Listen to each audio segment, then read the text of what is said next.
तो मेरे पास कोई भी वीडियो एडिटर नहीं है, तो हमारे विंडो 10 या विंडो 11 में यहाँ पर प्री इंस्टॉल्ड वीडियो एडिटर आता है, एक बेसिक सा वीडियो एडिटर। तो मैं यहाँ पर सर्च करता हूँ वीडियो एडिटर, तो ये दूसरा जो है ये वीडियो एडिटर ये मेरे पास आ गया। अभी मैं इसको ओपन करके आपको शो करता हूँ। यहाँ पर मे बी लेटर इस पर क्लिक करें, इसके बाद इस न्यू वीडियो प्रोजेक्ट इस पर क्लिक करें। ये सिंपल सा वीडियो एडिटर हमारे पास आ गया। अभी इसमें आप अभी यहाँ पर आपसे नाम पूछ रहा है, आपको कौन सा नाम देना है। मैं इसको सिंपल सा नाम देता हूँ। ओके पर क्लिक करें और इसके बाद इस एड वीडियो इस पर क्लिक करें और फ्रॉम दिस पीसी इस पर क्लिक करें। तो मैंने वीडियो को डेस्कटॉप पर सेव किया हुआ है। अब इसको ओपन करके आपको दिखाता हूँ। तो इसके बाद ये वीडियो मेरे पास आ गया, तो मैं यहाँ पर इसको ड्रैग करूंगा। अभी इसमें आप यहाँ पर और वीडियोस भी ऐड कर सकते हैं। इसके बाद टाइटल कार्ड, इस टाइटल को भी ऐड कर सकते हैं। जैसे कि हम वीडियो के शुरुआत में कुछ बताना चाहते हैं, आप ऐसा टाइटल भी ऐड कर सकते हैं। ये टाइटल अभी मैं आपको शो करता हूँ।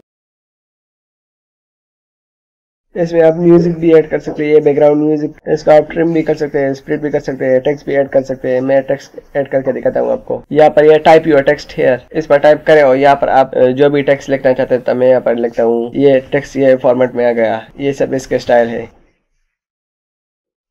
मुझे ये पसंद आ गया। अभी इस पर क्लिक करके इस डन पर क्लिक करें, ये टेक्स्ट मेरे पास आ गया। इस पर आप बहुत से 3D इफेक्ट्स, फिल्टर्स पर क्लिक करके मैं आपको फिल्टर भी दिखाता हूँ। इनमें आप ये सब फिल्टर लगा सकते हैं। इसमें तो अभी किसी का फेस नहीं है, लेकिन जब आप किसी का वीडियो यहाँ पर लाएंगे तो वो बहुत अच्छा लगेगा। और इस डन पर क्लिक करके आपका फिल्टर भी लग जाएगा। जब आपका पूरा वीडियो एडिट हो जाए तो आप इस फिनिश वीडियो पर क्लिक करके उसको एक्सपोर्ट भी कर सकते हैं। तो मैं इस एक्सपोर्ट पर क्लिक कर देता हूँ। तो आप कहाँ पर एक्सपोर्ट करना चाहते हैं, तो मैं यहाँ पर डेस्कटॉप पर एक्सपोर्ट करना चाहता हूँ और यहाँ पर इस एक्सपोर्ट पर क्लिक करें तो आपका वीडियो एक्सपोर्ट भी हो जाएगा। आप इस तरीके से अपने वीडियो एडिटर के बगैर सिंपल सी एडिटिंग कर सकते हैं।